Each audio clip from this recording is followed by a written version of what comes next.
Now that the game has started, we're going to go ahead and put out our Wave 2 patients. And since right now I just have this set up for a 1-player game, we're just going to have 2 in the community area. That's how much you can hold. I still have my Wave 1 patients. That's fine. Not a big deal. Now I take a look at how we do actions. According to our roll card for the charlatan, what we're going to do is choose one of the 3 categories: cards, patients, or roll actions. Then we choose one of those options in there, and we can choose that one option and do that as much as we like or can afford to. For cards, I can purchase cards at 1 resource per card.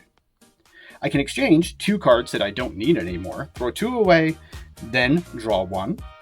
Or I can purge. Purge means I take my purge token, flip it upside down so now it shows empty, throw away everything in this area or this area, replace it with a whole new row, and then draw from that new selection or blind. So I'm always getting a card whenever I do a purge. Those are your options for cards. Moving on to patience. Triage is when you have an open spot in your waiting area. Now, if you don't have an open spot, not a big deal. If you do, because of a variety of things that could happen, let's say little Timpani for some reason died. Oh, that's terrible, and I have an open spot. If I have that and it's my turn, I could spend an action to say, all right, I'll take haven't slept in a week. There, now she's part of my area. I move the charlatan, sold me a false cure, how very dare he, over, and oh look, fly swarms. That's how triage works. All right, looking at a cure attempt. If we have all of the cards a patient needs, we can try and attempt to cure them. In order to determine that your patient is ready to be cured, you have to collect the administration method and the specific ingredients. Yes, color does need to match as well. Now that I have everything that he needs, I can take my D20, say I'm taking a cure attempt, and of course I would want to cure as many patients as I could in one action, and then roll a D20, applying any bonuses that I might have. On an 11 to 20, they're cured. On an 8 to 10, they add 1 severity. A severity token, these little skulls, show how close they are to death. When they get their 4th severity token, they die. On a 5 to 7, they get 2 severity tokens. On a 2 to 4, they die, but if you have bonuses that bump them up to the next bracket, that's good. If you roll a 1, they are dead. The only thing that can save them are rerolls. For this guy, let's take his severity off.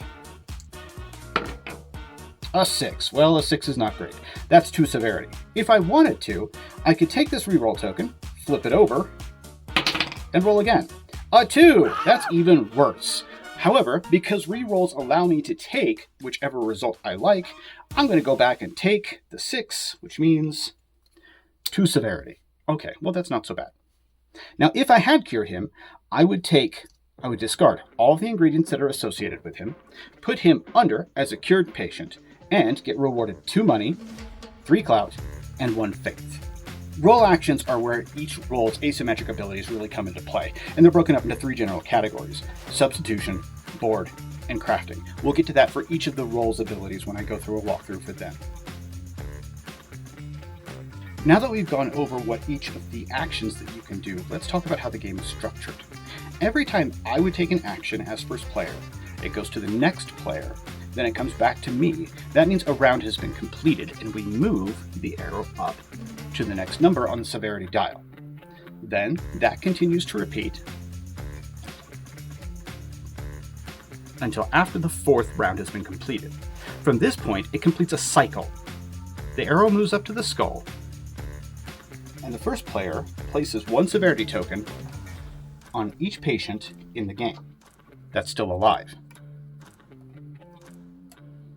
Then, arrow goes up to 1. This gets passed on to the next first player, and we begin again, starting with drawing 3 free cards and then taking actions and such per round. So as you can see, you're on a time limit. If too many patients die, everybody loses.